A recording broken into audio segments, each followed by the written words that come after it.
Coogs house. The Houston Cougars are heading to Barclays Arena this Christmas for a Christmas in New York, as they're officially becoming one of the prominent programs and must-see TV schedules in all of college basketball.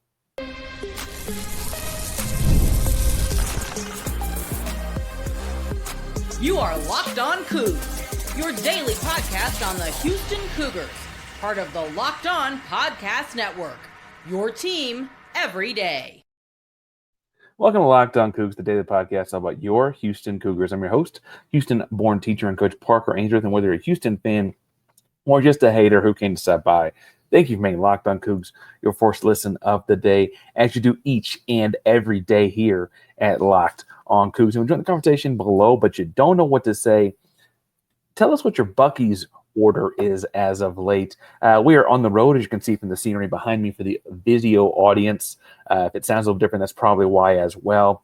We are driving across the country for our classic going to see in-laws / grandparents kind of move, staying overnight somewhere at a buddy's house, hence being in their basement with their decor. Today's show is brought to you by Game Time. We're going to talk more about them and getting tickets through Game Time later. But Houston, in the news of the day, is heading to New York for a Christmas game to play in the Barclays Arena.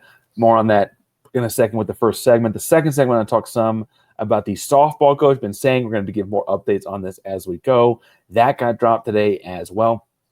And then other kind of news and updates, kind of things, all good thus far, but I want to talk more on what some of that means. But first, foremost, the marquee program on campus, the marquee program in college basketball, is playing on one of its biggest stages, heading to New York City to play in Barclays. They're heading to Houston Cougars and its basketball program is going to be playing Arkansas in Barclays, which is in Brooklyn, New York, where the Brooklyn Nets play on December 20th.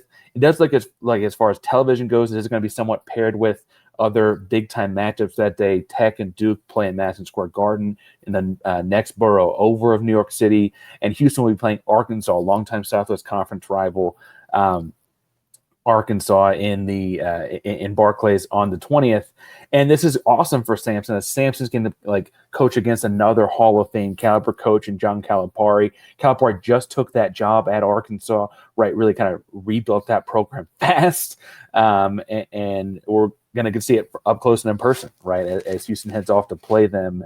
And we also know from the same drop of information, Duarte of the Chronicle, I think, had it all first. But we also know that Houston's going to be playing Florida State in the in Toyota Center, not the Fertitta Center, sometime in the early non-conference part of the season.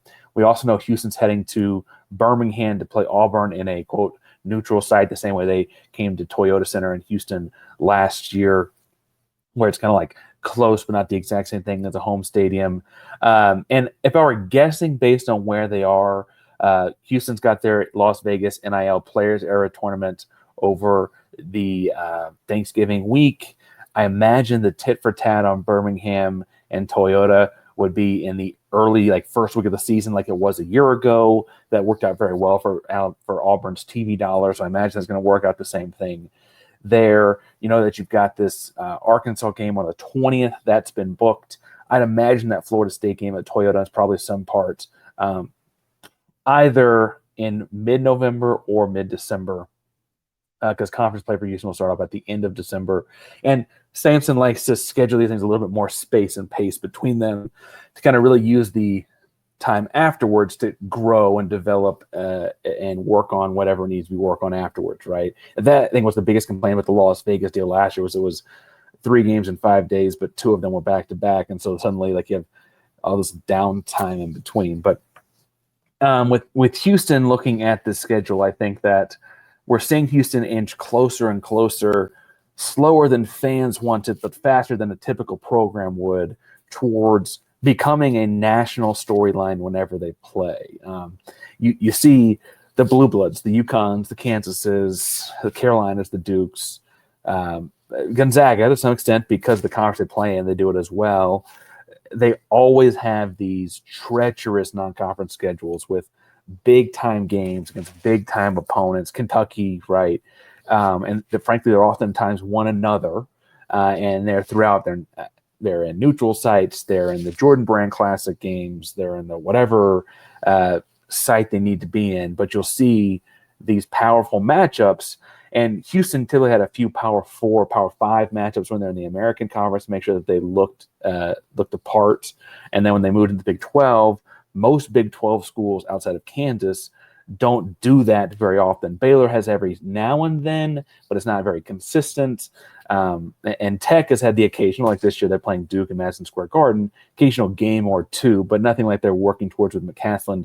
Houston's moving into that echelon of basketball programs like the Blue Bloods that you cannot keep off of television.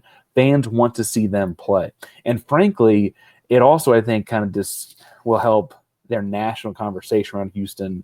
Not that it's the national conversation is the biggest thing, but a lot of the talk when Houston dominates the Big 12 the last 2 years is like, okay, but what about the Big 12 this year? What do you know about the Big 12 this year? And that kind of overshadowed that they'd played to overtime several powerful programs in the non-conference and whatever. The spacing of these will be important, and how they perform in these will be important, but Houston is ripping around to come in as a preseason number 1 potential team in America, returning 3 starters off of a team that was 65 seconds away from a national title and the number 1 class in America on multiple recruiting outlets.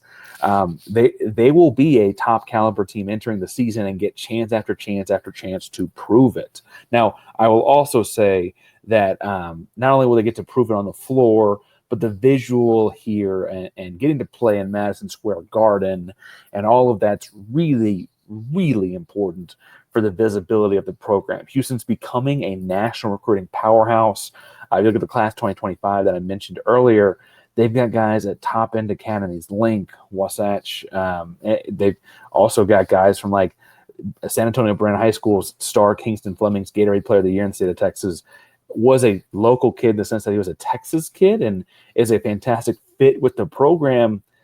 But truthfully, he got Brennan in the top 25 nationally because of how dominant they were in their area and then in the state tournament, all the way to the state semifinal. And really, when you look at the kind of year he had, he was looking at national programs too. Houston's looking all over the country for 2026's. The names you're hearing linked to Houston as favoring Houston or Houston's high on or whatever are also national level recruits. To continue to be that program, you've got to play in these national level games because that visibility is what those guys are paying attention to. Now, they're always going to have guys that they can bring in to develop and that they turn into Houston Cougars.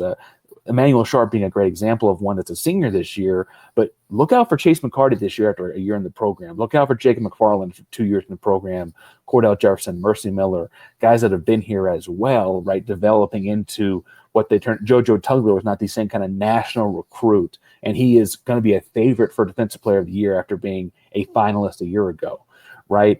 They're going to still always recruit those guys, and it's going to help when those guys are in the state of Texas, obviously. But they're approaching a spot where they're going to have a national, they're targeting and aiming to have a national 5-star caliber guy in every class. And in doing that, you've got to become this program. And seeing Houston put on the marquee here, put on the big stage here, put in, there is not a bigger Christmassy city as far as big cities go and basketball cities go than New York. And you say, okay, well, Madison Square Garden's booked that day, so we're going to go play in Barclays where the Nets play. And it's still an NBA caliber everything. I think it's really, really important for the growth of the program to see that visual step that they're taking.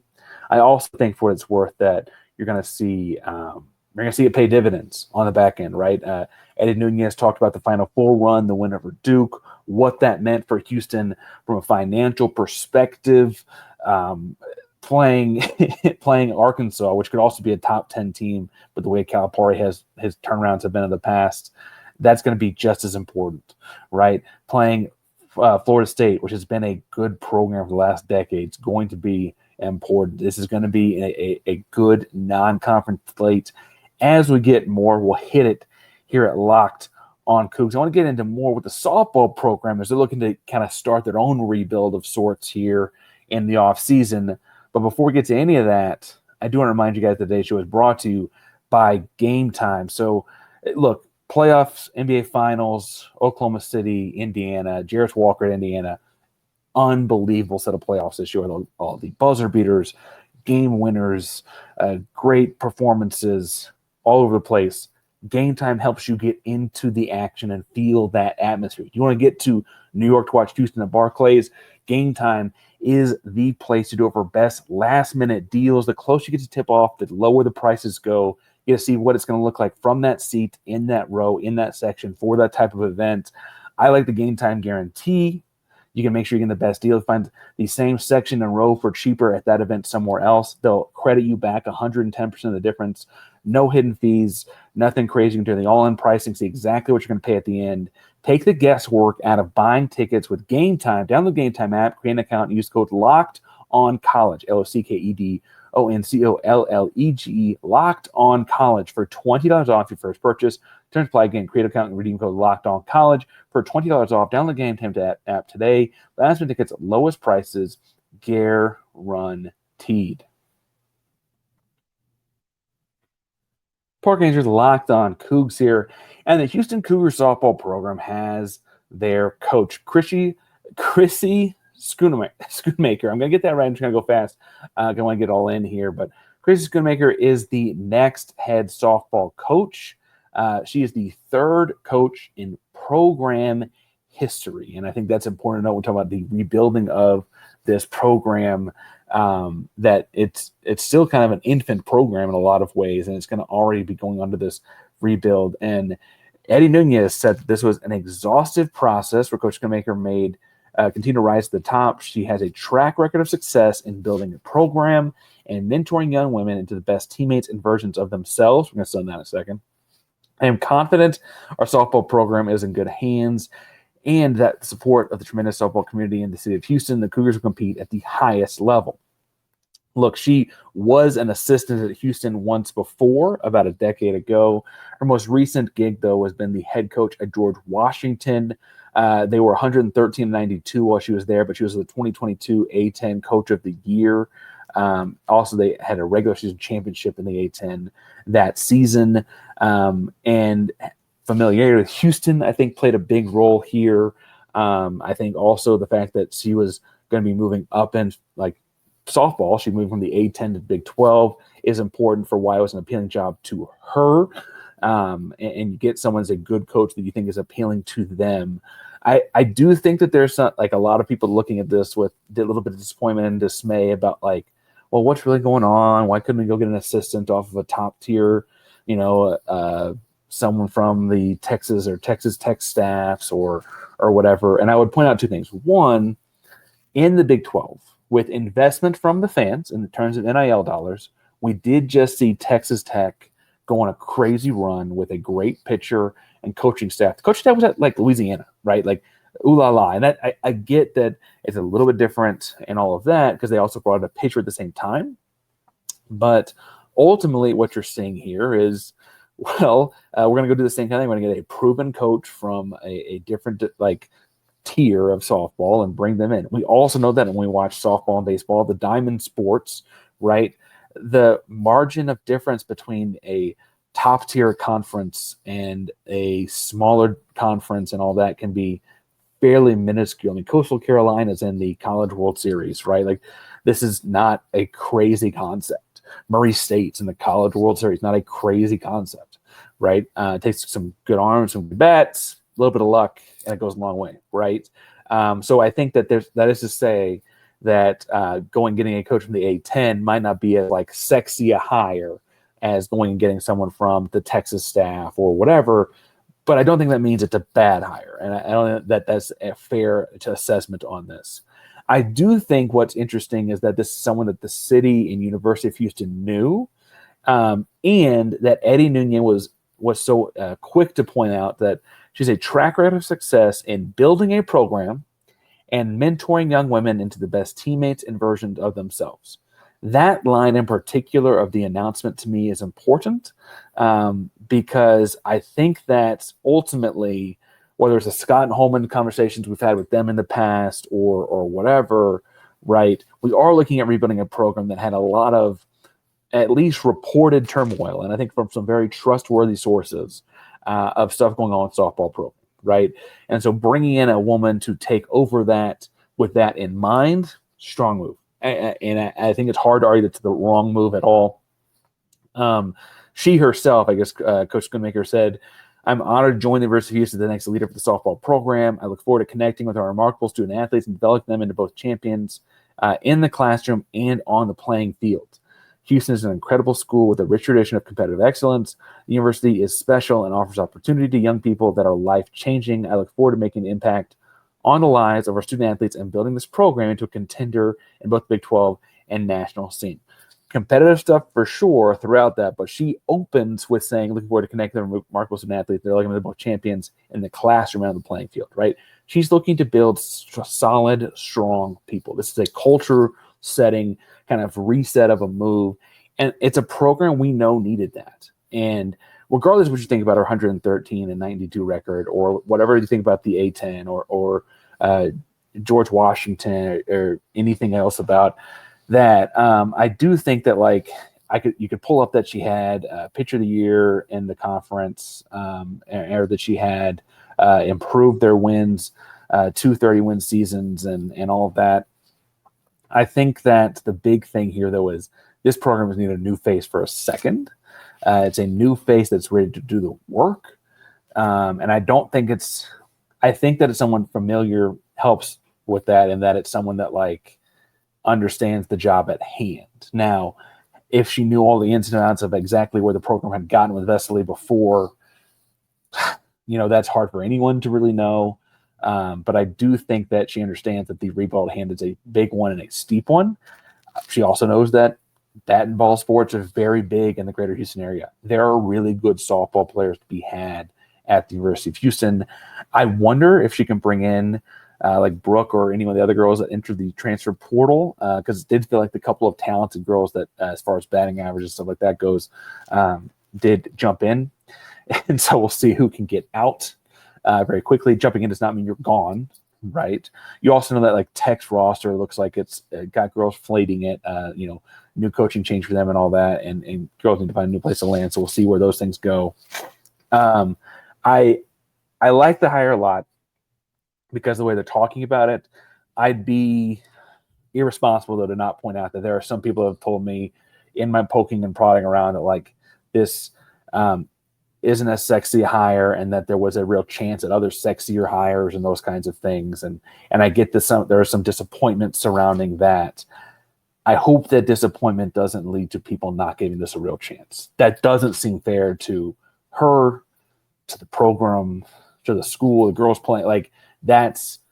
While I think that there were possibilities at some of those other names, I think that holding that against this isn't going to let anyone have success here. And that's unfortunate, but I do think it's a possibility. I want to make sure that we try to hedge against that ahead of the offseason.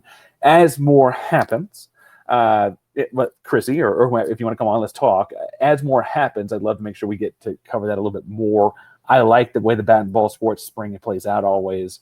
Conference play typically starts about the time March Madness is ending, which helps as well, obviously.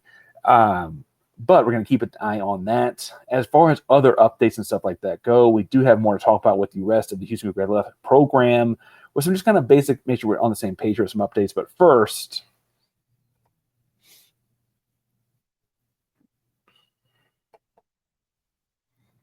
Park Ranger Locked On Coogs here, bringing the latest on the Houston Cougars each and every day. We talk about the basketball program getting put to center stage. We've talked some about the softball programs starting over with a new coach that's somewhat familiar. A couple other news and updates. And I didn't really know how to lump these things together, so that's why I just put them as news and updates. But Houston's pitcher, Antoine Jean, continues to rack in. He's all region for the central portion of the United States. He's first team All-American this, first team All-American. He's racking in awards and trophies and things like that to his name. And so I want to make sure we're pushing that out as well. He had a tremendous year and is getting pointed out and rewarded. And so as he continues to rack in those kinds of things, I think it serves as a reminder that Houston baseball was not what we wanted it to be. It didn't have the kind of season I think people wanted it to have. But the reason that Todd Whitting and whatever are sticking around, while there's also some expenses tied to it, right? I do think that it's closer than people might act. And I don't think people like to hear that always. I think close is just another word for not there to some people. But I don't think that that's always fair. Everyone had the coach at one point in their life that said close only counts in horseshoes and hand grenades. For me, that was Coach George Kirk. I'm sure you all had someone in your life that said that anyway. But that does not mean that this program was not close, right? He All-American, which ironic as a Canadian, Central Region All First Team. The D1 baseball deal put out a first team guys based on wins above replacement. Antoine Jean was in the top list of that as well. Just a really good year. And I know that it's like, okay, Parker, you're focusing on like one guy. It's not the whole program or team, whatever. But I think pitchers have that kind of an impact. And I think we got to keep an eye on that as well. Obviously, there will be changes and improvements to the coaching staff. We know that. And so when those happen, we'll continue to touch on those. The other news of note I think people pulled on goes back to the hardwood a little bit, and that is that Isaiah Harwell has opted out of Team USA U19 stuff. He had been nominated to be in the they were going to take 24 guys to work out over the summer and then pick 12 to go play in the game at the end of the summer. And I will say that I think there was kind of some conversation about, okay, Chris Enack and Isaiah Harwell are both going to that. How much of their summer before their freshman year at Houston will they miss? Because being a part of the program is fairly important for getting your feet under you and kind of starting the year off on the right foot. Ultimately, Chris Enack's still going to go. Isaiah Harwell is going to stay on campus and continue to rehab his knee. I think when people heard rehab his knee, they're like, wait a second, what? I thought it was healthy. He played his whole senior year and all that. I think it's when I hear rehab his knee, I hear that it's more being cautious. He missed extensive time his sophomore and junior seasons of high school with fairly major lower body injuries. And I think there's more of an overwork issue. He doesn't want to be the way when I talk to the people I talk to, the way the rehab sound is more like precautionary, don't want to overwork it, don't want to overextend it, playing a bunch of games and high-level scrimmages on top of the workouts, on top of getting ready for Houston Cougar play, on top of all that could slow him down. And I don't think that they want to risk that. Isaiah's going to play a big part of the team this year. I don't know if he's going to start or not. I do think that he's got a real chance to start as a freshman. I know that Senac will probably start as a freshman. Most people are slotting him in there. And, whether you start Mercy or you start Isaiah, you start Chase, whoever you start at that spot between Emmanuel Sharp and Miles Suzanne at the other guard spot, you're going to end up seeing Isaiah Harwell on the floor a lot. And so I think to prepare for that, playing an intensive summer of Team USA basketball was just not in the cards. I don't read that rehab as more than that, though. I think it's more preventative. And I think have not heard of, and diving in deeper behind the scenes a little bit, have not heard of a setback or anything. So I think we're okay there, or a new injury, anything like that. So people kind of heard that like a little wary, and I don't think that's fair. The other thing I will say, in looking at more Houston Cougar news, is as you talk to NBA draft folks, we do keep hearing LJ Cryer's name kind of mentioned in some latter second round kind of stuff with the NBA draft at the end of the month. I do think that that's fair and fine. Second round seems like a good spot for him. If we get anything more definitive of that, we'll obviously talk about it here because I love talking about the NBA draft and seeing where Houston Cougars guys get to go play. But ultimately, I don't know that's good for him in his situation. I think actually getting to pick his situation in a way would be better, and that undrafted free agent route might be better for him. The one that I think people, as a guy that's a fan favorite, is Juwan Roberts. What's he going to do? I hear something different every day, what he's going to do. So obviously when things get cemented, we'll tie that down and talk about it. I imagine he gets to play somewhere in summer league and kind of try things out. He's just kind of a weird 6'8" true forward, low post forward. It's kind of hard. Not that he can't handle the ball, can't pass the ball, but it's an interesting fit in the NBA, right? Other news and notes, everyone's talking about official visit season and all the guys Houston had on campus last week, and some guys have set commitment dates and all that. I can't say anything because kids change their mind every day. These kids are 17, right? I do think, though, that there were some at least soft or verbal commitments made over the weekend with guys setting dates later, or guys that say, okay, I really like this program. I really want to come here. I'm just going to continue my summer, and I want to go get wine and dine because you only get to live life once. And so, of course, they're going to go wine and dine with other coaches. I also think there's some aspect of this as modern college football, right? They want to make sure that they know as many coaches and are in good with as many coaches as they can as high school prospects, because you never know what's going to happen down the line, right? And so I think that's all happening. But I do think that there were some fairly major commitments made over the weekend. And so don't be surprised if in the coming days and weeks those commitment announcements start rolling in. I could also see, though, a lot of these guys taking their visits in June and committing in July. And well, I think everyone's really excited about the big name or two or whoever they are. And you got reason to. Again, big names I do think are coming. I think it's part of the Keyshawn Henderson move, as I talked about with Spencer. The way he timed that was intentional, right?